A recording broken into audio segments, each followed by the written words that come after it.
Well, good afternoon. Today, we're going to write a sonnet.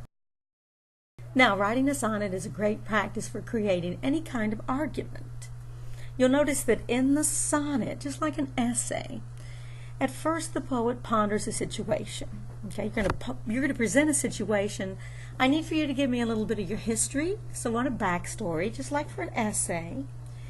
And then I want you to argue. Okay, so we're going to argue here how my situation contrasts with situations in the past.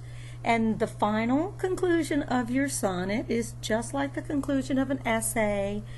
Make a universal statement. Okay, so we're going to look at sonnet number 18, which is most likely the most famous of the Shakespearean sonnets.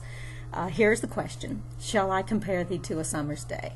Okay, well, a summer's day is not near as great as you are. Okay, it's got rough wind and the days are too short. Now, in the octave, it's going to be number 2. What about the history? Well, sometimes before in the history, it was really too hot. Heaven was too hot, and nature was changing courses. But now, okay, your eternal summer is not going to fade. Okay, you will never grow old. Why? Well, look at the couplet. So long as men can breathe or eyes can see, so long lives this, and this gives life to thee. Okay, there's the universality of the poem. As long as the poem lives, then my love for you will live forever.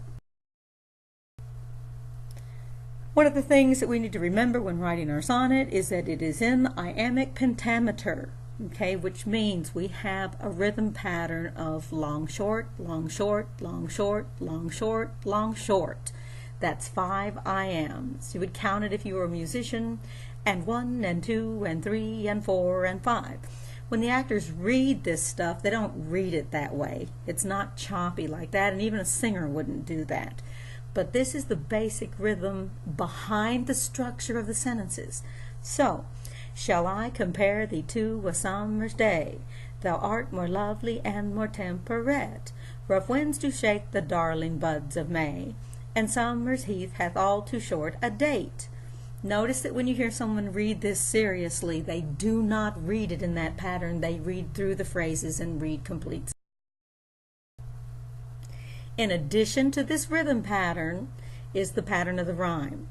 The first quatrain, which is a group of 4 lines, presents the situation and is in the pattern ABAB, which means the last word of the first and third line will rhyme, and the last word of the second and fourth line will rhyme. So look at 130.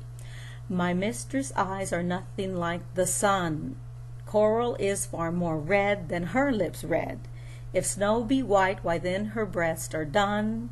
If hairs be wires, black wires grow on her head. So your AA is sun and dun, and your BB is red and head. Notice that even Shakespeare gets out of that iambic pentameter to get all of his words in. So, here's my poem. Okay, I'm going to ask a question. That's the easy thing to do. Okay, well, my situation is I have to write a sonnet today. How will I ever write my silly song? I haven't any words upon my lips. It doesn't have to be a verse too long in which great sentimental phrasing drips. Okay, song and long was pretty easy to do, but lips I couldn't find a rhyme for. So I had to go to the internet, and here's a great place to go: rhymezone.com. What's supposed to happen in the second quatrain? Remember, I've got to keep that same rhythm. I've got to keep the same rhyme structure, but it's got to be new rhymes. Well, here, just like if you were writing an essay, before you argue, you're going to reflect upon and give me a backstory. Well, my backstory is I tried 2 times before this to write a sonnet, and I just was not very successful. Before today, I wrote a song too long. No one asked for me to read or sing. It seemed to me that all my words were wrong, and thoughts of love impossible to bring. Okay, so my situation is I'm not in love with anybody. How am I going to write this sonnet? Okay, notice my rhymes are long and wrong and sing and bring. Here's the third quatrain. Well, I have this assignment. I'm not in love with anybody. How am I going to get my sonnet written? This is my answer. And so my poem will not have words of love, but tributes to a poet long ago. My inspiration not from God above, but in the patterns of the lines I sow. Okay, so I'm not going to write about love. I'm just going to do a tribute to the pattern of the sonnet, which is what I'm trying to say. Again, look at my rhymes, which are first and third line and second and fourth line. Love and above and ago and so. I'm reaching a little bit. Okay, I'm sewing my lines. Okay, I'm using the word. It can mean that. The final couplet refers to the universality of your masterpiece. And I like this because this is going to help you with conclusions on all of your papers. Because in that conclusion, you want to tell me why putting whatever this is that you put together is worthwhile. And this is probably the most famous couplet in the history of the English language. So long as men can breathe, their eyes can see, so long lives this, and this gives life to thee. Okay, so long as men are alive, this poem is going to be alive, and so you are alive, and my love for you is alive. So this is the purpose of art, right here, Shakespeare has told us. So why is my poem important? And so upon your ears I put my verse. I hope my next attempt will not be worse. Okay, well, it's okay that my sonnet is silly. It follows the pattern of the rhythm and rhyme, and it explains to you, the reader or listener, that I want to be a better poet. And that's a good thing. So at least I got started. This was much better than my first two attempts. And so here it is, my great sonnet number 3. It has a subtitle, The First Two Were Really Bad. How will I ever write my silly song?